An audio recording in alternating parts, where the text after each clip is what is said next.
Hey there, warriors. Welcome back to another episode of Advancing with Amy, mental health warrior and neurospicy mama, where mental health meets real talk.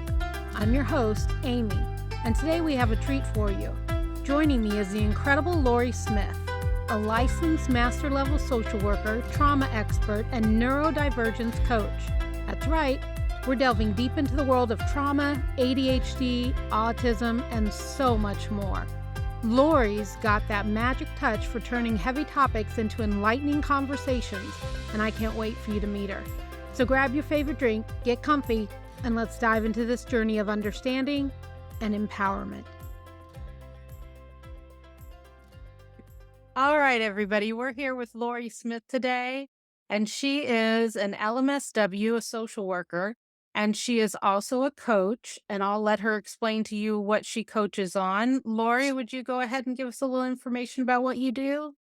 Yeah, thank you. I've been a social worker for 20 years. And a couple of years ago, when I was in my own sort of journey of help that harmed, I decided that I wanted to sort of expand the services that I was offering. I currently specialize in trauma, harm reduction, and neurodivergence. I have specialized in many things. I've had lots of different certifications, but my heart is at the crossroads of neurodivergence, unexamined trauma, and then harm reduction is from the substance use community, but I use it with chronic illness, unwanted behaviors, just as a trauma focused reduction of harm frame of reference and kind of a depathologizing reference to our Okay, behaviors. explain to me what you mean by depathologizing.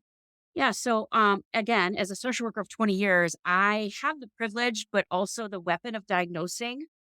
And I have seen the diagnosing being weaponized and people pathologized. I've experienced that myself when I was assigned a substance use disorder, but they didn't look deeper than that. There was misuse, but underlying dysregulation. And so my journey led me to uncovering the trauma and the undiagnosed ADHD and autism that I have, which led me to my first unwanted behavior at the age of 6, which was eating as a stim and a emotional self-regulation tool. So again, I've seen where we pathologize via a diagnoses. And so I like to just kind of expand on that. And it's like a small little picture in time, like I used to be a diabetes educator. And in diabetes education, when you take a blood sugar, it's a picture in time. It changes at every point. And so I don't want to get lost in a diagnosis. I'd rather use it as a reference point to expand on that and get into like deeper underlying stuff. That makes me wonder because my daughter, when she was diagnosed autism level 2. Okay. And I wonder, doesn't that change as she learns new ways to manage and cope? And 100%. And I won't get into whether you can heal autism or not, because I really don't think it needs to be healed. I right. think it needs to be understood. However, it why wouldn't it change? We are not the same person that we were yesterday. The environment, the circumstances, our tools are different. And so, yeah, a diagnosis can change over time, and that's a very normative thing. Yeah. So tell us a little bit about how you came to realize you had autism and ADHD as an adult. Yeah, well, it was 45 years of help in my life. And I always had this idea that something was different, but I thought I was the problem. I couldn't explain what was different. I, in my 40s, endured 5 years of psychiatric harm. Again, they were treating me for a substance use disorder, pathologizing and punishing me for not following arbitrary rules such as abstinence, which, from a harm reduction perspective, abstinence is firmly not the only way to recover. But also, I was not given tools for the underlying self dysregulation. And so I was struggling with awesome. You want me to take the substance away, but you're not teaching me what else to do. You're teaching me to like believe that the substance has more power over me and that I'm powerless and nothing in my social work training. Like again, I'm a was a certified diabetes educator for 10 years. Every person I talked to was encouraged to eat a full range of food, brownies, cakes when there's a birthday, but in a way that harms you less. And so the disconnect between what I was being taught to do by helpers and what I was taught to do as a behavioral health specialist really was not only confusing, but it was it was very harmful to me in many, many ways. And so the distress, and now that I know more, women with a history of trauma will tend to fail out of very punitive and rigid programs precisely because they need more choice, not less. They have Right. not had a lot of choice in their life. And so again, that led me into learning about harm reduction, which led me into learning about trauma and the fact that not a single provider in my 20 years of behavioral health treatment, not as a provider, but in my own treatment, not a single person had done an ACEs study, a ACEs questionnaire, which is Adverse Childhood Experience from the CDC. 10 questions. I had an 8 out of 10, which, for those that don't know what the ACEs is, the higher your number, the more at risk you are for chronic illnesses, behavioral health issues, lower socioeconomic status, et cetera, and so on. The fact that that was such a simple tool that could have been used to change everything really started opening my eyes. So again, I went into the trauma rabbit hole. Then I went into learning about complex PTSD, which is a neurodiversity. Then I learned about ADHD and autism. And so I kind of backdoored it in through care, but I ended up suicidally hospitalized as a result of the sheer confusion about why I was being harmed over and over and begging, begging for more resources. And as it turns out, none of those programs were made for somebody who thinks like me, experiences life like me. And I didn't have the words my entire life to verbalize that. I Yeah. did not know, that the way I was experiencing life was not pathological, but I also didn't know that other people experienced this too.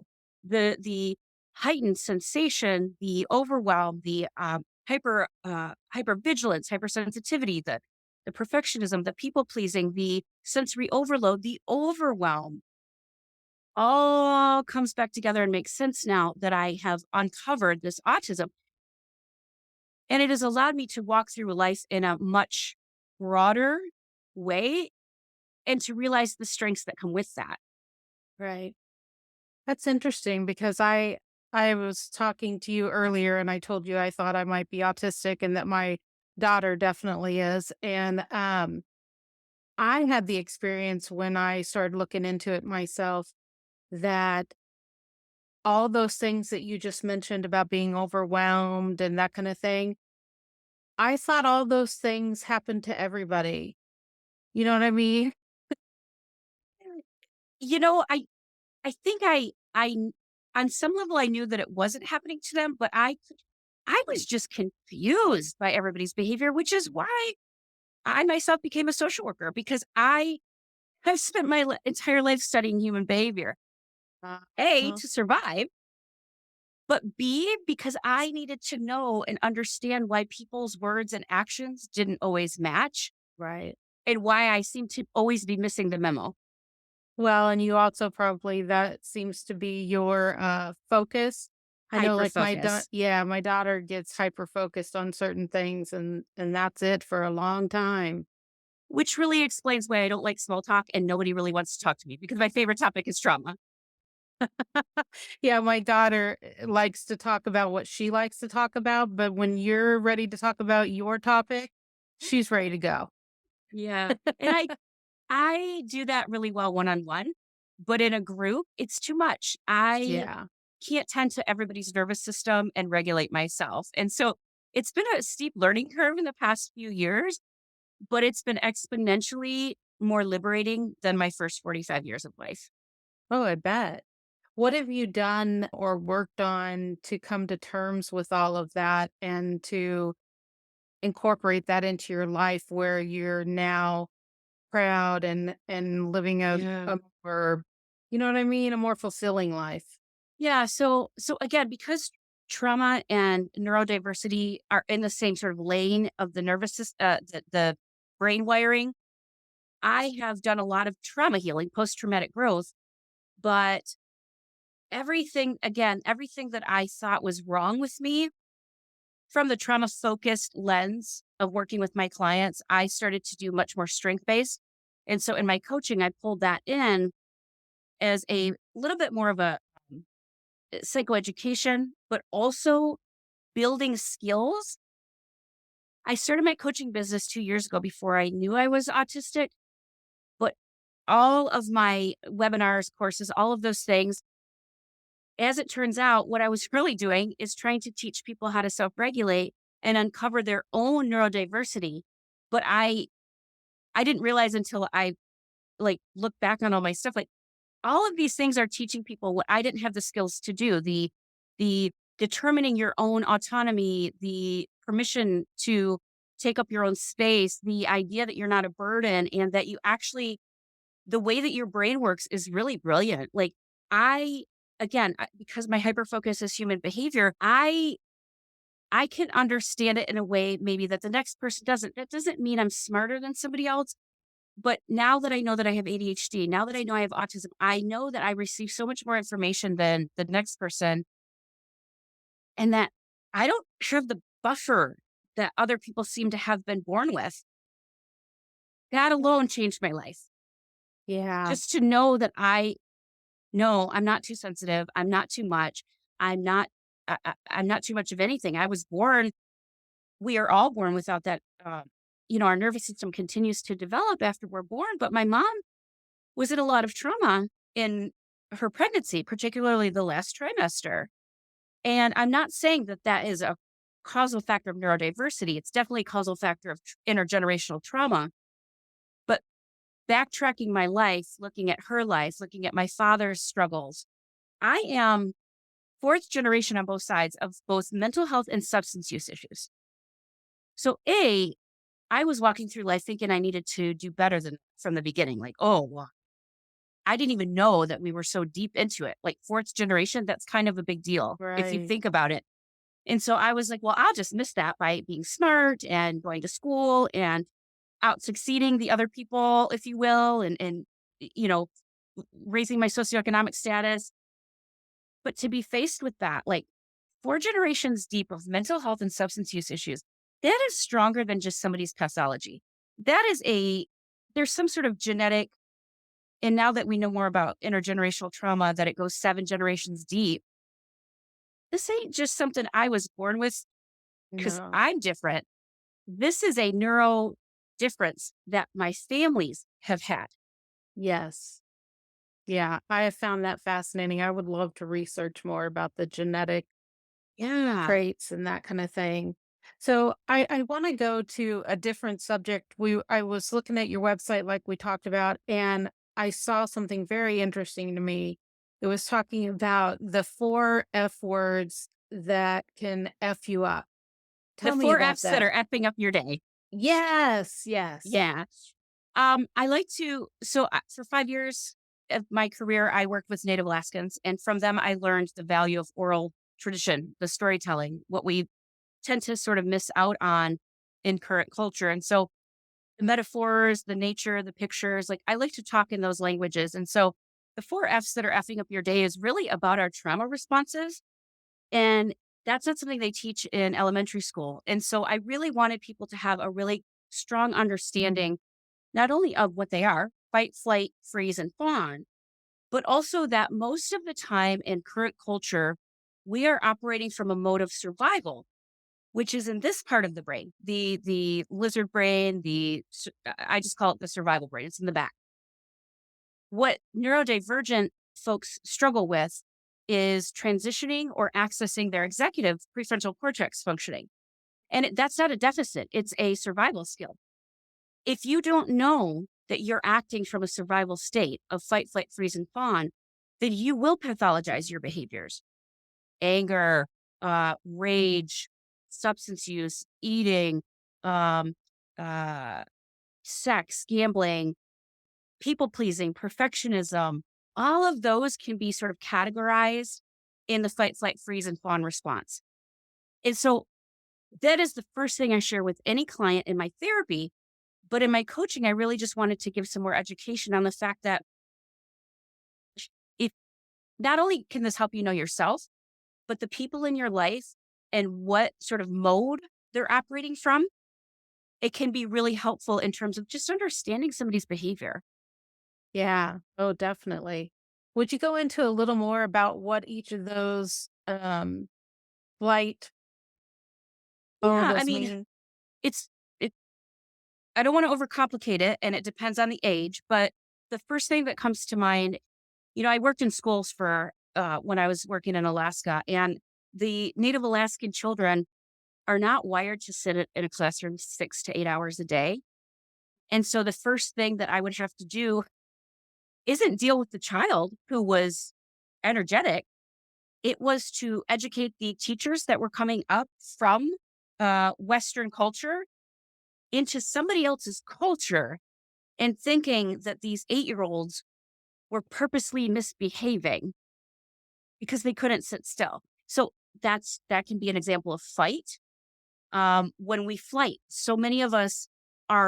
most of us are disassociated in current culture almost all day, either on our phones, when we're driving, when we're it's so easy to disassociate, but that's also a flight response. Fight, flight, freeze is the most graphic is if somebody's being sexually assaulted and they can't verbalize the no, they just freeze.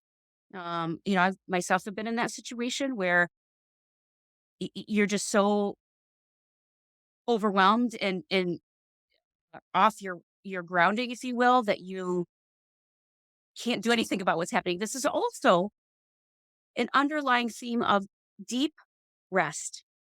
I did not say depressed. I said deep rest because Right. that is a free state. And so if I flight, freeze, and fawn, fawn would be the people pleasing, I'm going to silence myself to protect you. I'm going to give you the sort of the authority, the upper hand. I'm going to innocently give my power away to you because that's how I'm going to survive. And my brain thinks that and it typically is how I will get the short-term safety in this situation, if that makes sense. Yeah, it does make sense. It makes me wonder though, if you have one of those reactions, let's say for instance, I freeze Okay. and I even have nightmares about not being able to speak and Yeah. say things. Yeah. Um, how do you change that? Is that Yeah. something you have to resolve all the trauma to change your reaction? I think you have to be aware that you've experienced trauma, which is the first step in Yeah. any recovery. Is just that I have, and I think from my personal experience, that's a big part of my life that was missing. There was no room for me to consider I had been harmed by the world or victimized by the world because here I'm a social worker. I'm a protector. I don't get hurt. I help you with your hurt, right? Right. Except for we're really conditioned, particularly in this country, to not be the victim.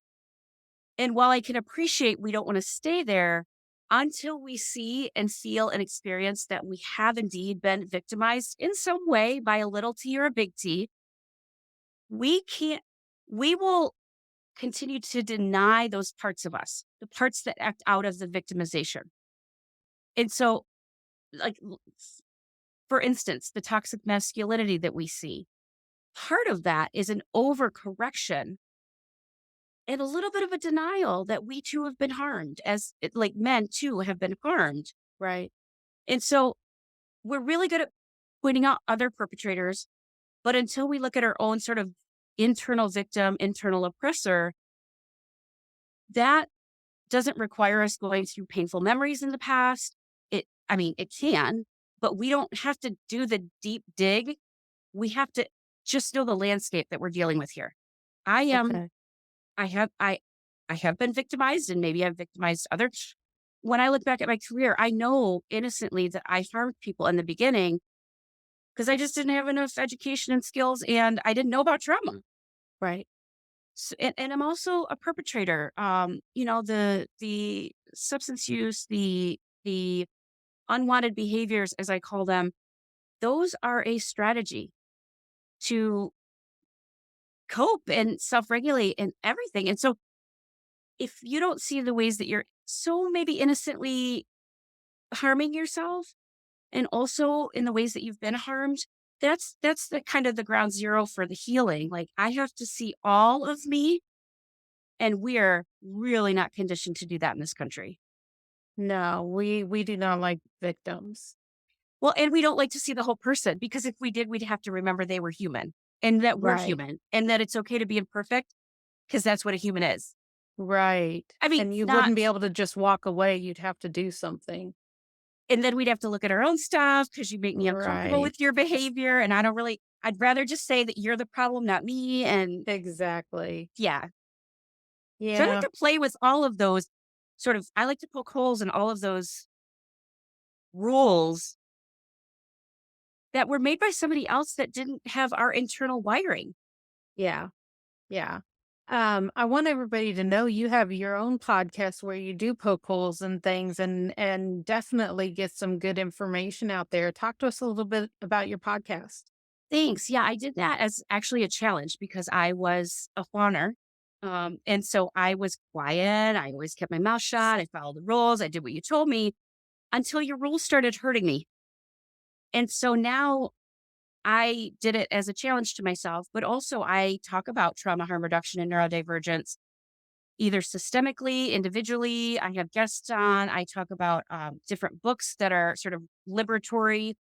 I'm particularly into decolonizing my knowledge, which means simply that I'm regaining ownership over my own knowledge, skills, and experience. And that's what I teach my clients. Your knowledge, skills, and experience are absolutely uniquely yours. They don't have to fit anybody else's, but you better not be discounting all of that expertise. And so I talk about it in that way in my podcast. I have a couple books, I have some webinars and stuff, all geared towards uncovering your what I call your own natural north. My coaching business is called Clouded Compass. We're given a compass. Everybody, the life experience, our internal wiring, everything sort of muddies up that north. And I spent my entire life confused. And, I think coming home to my neurodiversity really helped me redefine. And for the first time, they just kept telling me in these programs to, recover, recover. Recover what? I I didn't know what I was starting with. It's not recover for people with my internal wiring. It's an uncovery process. We all have a natural north, but when we find it and we live in alignment with that, get out of the way. Just Oh yeah. seriously. That's why my word this year, my word of the year is flow. I just want to be in alignment and in flow with everything in the universe and just kind of let things be. And that's beautiful. And again, as a recovering people pleaser and perfectionist, I I am not here to fix anything. I am here to reflect back to you what your skills and strengths are so that you can decide if and what needs fixing. So, tell me a little bit about your coaching practice and what kind of members you help. Yeah. So again, part of my decolonizing and re-owning myself is to, in my coaching, I wanted to make it more accessible, more user friendly than going to a therapist, and less stigmatized. So it is more psychoeducation, more skill building based than that deep dive into trauma. And, I don't call it neurodiversity, but like I said, that's kind of what I was covering in all of my courses. I have webinars. One, again, because I like the themes, one is about a Halloween theme. It's called Shame Unspooked, kind of making friends with your shame. There's an election freedom themed one about reclaiming your freedom internally. There's a 4-week course on cognitive behavioral mind reset. There's a 3-month course on uncovery, which teaches how to find your internal alignment. and live through that. Um, and how to increase the strengths-based thinking and decrease the sort of the internal oppressor, the internal bully, those types of things. How do you stop bullying yourself and talking negative to yourself? Well, first you have to know you're doing it. Yeah, And I like kind of recognize that it's happening. And right. then like the second level is to kind of like not only just recognize that it's happening, but like, wow, I'm really not nice to myself. Like, that's its own sort of where did I learn that? Why did I learn? What is that about? Where are they coming from? Like, and who made the rule that I had to treat myself this way? Where did I learn that? Right. Yeah, when did that start? Yeah, Right. And so I love to ask people like, who made that rule? If it wasn't you, it's okay to reassess it. Because again, we're fundamentally conditioned in this world to fit in somebody else's box. There's not a lot of people inviting us to even A, ask if a box fits, or B, if we even can be contained in a single box. I am not a box right. person. Yeah. I don't even like boxes. Guess what? I made a new rule. I don't need to fit in a box. So, well, I think that's great. And I agree. You have to know first that you're doing it, and you have to have that total realization that it's not healthy and that you're beating yourself up for no reason. Yeah. Um, but And I there's, still wonder how you catch that. How do you yeah. change it?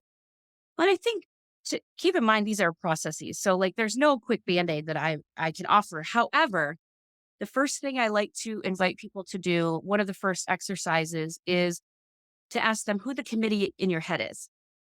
If there was, and this comes from an what's called internal family systems. We don't really need to know the details. However, it's the idea that there's more than one voice in our brain and that there isn't just one voice. But I like to think about it in so when I was forced to go to AA, they would say, "Oh, tell the committee in your head to sit down and shut up." Okay, that's where I get the idea, but also the executive committee would be who is speaking in your head? Like typically there's a bully-esque type person. Typically there is a scared little child or a playful little child. There's always an inner rebel, which I love to play with because that inner rebel can save our lives. It, particularly for those of us with like PDA or persistent demand for autonomy, which have been taught that it's, we're just purposely being difficult. No, that inner rebel is serving a need. Every voice in our head is serving a need. But what we often don't consider inviting in is our ancestors. Who was an unconditionally, who could love you no matter what? And if there was somebody great, awesome, put their voice in your head. For instance, like what would grandma say? But if there wasn't, who's a hero or shero that you have to act as if, you know, I don't know, what would Wonder Woman do in this situation? Right. And so those two, but the idea is to collect all these and really sort of start to tease out who's talking when and why. And then also start to have conversations with them. And like I always, my clients don't like it, but when they have anxiety or, ruminating thoughts or something like that, I'll say, and they always are scared and they're always angry. And I understand that. But I say, is it just possible to say thank you for this voice? Like, thank you for your insight. Thank you for your overprotection. But we're in this together now. So there, again, so now we have a child and an adult version of ourselves starting to communicate. And that internal communication, from my own personal experience, that was anxiety for me. All that noise and chatter in my brain. This is a way to pivot that into a very constructive and useful internal dialogue. But the point of all of this is to ensure that you are at the head of that table from now on. Right. Because anxiety takes over, the depressive thoughts takes over, the inner bully takes over, and we don't. we're not conscious of that. And so if we become conscious of that, it's malleable. That's how we start to rewire the neuroplasticity and the brain wiring in there. We can stretch the rigidity of the Mhm. conversation in our brain. Right, you can change it, and the more often you change it, the stronger those connections get of the new Yeah. positivity. And that is how we heal. I That's mean, not beautiful, particularly yes. that's an Right. exercise, but the rewiring is the healing. Yes, yes. That's fascinating. All It's right. fun. Yeah, it is. How do you come up with your topics for your show? Based on all the experiences from my 20 years in social work, when I learned about trauma prior to neurodiversity,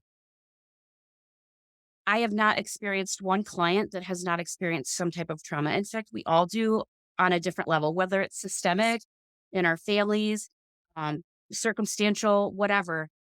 And so that was my first insight like, wow, I really need to talk more about trauma because I'm having the same conversations with my clients over and over and over again. But then when I moved into neurodiversity, both of those, trauma and neurodiversity, are populations that have experienced harm and maybe don't know how to, I like to say, reduce it by 10%. That's my goal. I don't need you, we don't need to do a 180 with our lives today. If you can reduce the self harm by 10% today, whether that's not staying silent at work or speaking up to your spouse or taking 10 minutes for your own rest and recalibration, that is all we need to do. It's the small things that lead to the big sort of life changing. How did I get here 2 years later? Right. Yeah, I totally agree. It's about making small changes, and they're gonna last longer, I think, if you make small changes. Yeah, because if you introduce them too quickly, which is again, if I don't, if I'm trying to change my fight, flight, freeze, or fawn response and I don't have an alternative, or I've been conditioned to believe I'm helpless, hopeless, and powerless, I don't, I'm going to feel obligated. I'm going to feel resentful. I'm not going to have a choice in this. And for trauma survivors, choice is very important, but also for us neurodivergent folks, we really need to be in charge of our own because we have so many additional barriers. We need to have a say in our lives every day in some way, shape, or form. And so offering people choice, inviting us to practice that. I'm not going to say, go no contact with your family tomorrow if they're harmful. I'm going to sort of walk us along to, okay, can we do one thing different today that is low risk, high reward in terms of behavior change? Because if it's high risk and low reward, there's going to be no motivation. And us ADHDers, we need that dopamine. Oh, yeah. So I want us to get as many dopamine hits as possible in this behavior change. And how we do that is through a process called empowerment, which is a 3-step process. It is on learning new information, practicing skills with that new information, and seeing that the outcome isn't what our mind says it is. It's actually sort of maybe a little bit safer than our brain has been conditioned to believe. So new information, new skills, and then seeing the results, which builds confidence. That's called empowerment. And it's beautiful. Yeah. And it's available to all of us. Yeah, it definitely is, and I think what you're doing is amazing through your podcast, through your coaching, your social work, everything, so I You know, commend you. thanks. Um, I would like to know a little bit more about I think I saw do you do DBT? Yeah, I do. I do that in my private practice. Um, you know, I I pull from a lot of different, DBT, ACT, CBT, the three principles, Eastern philosophies. I don't.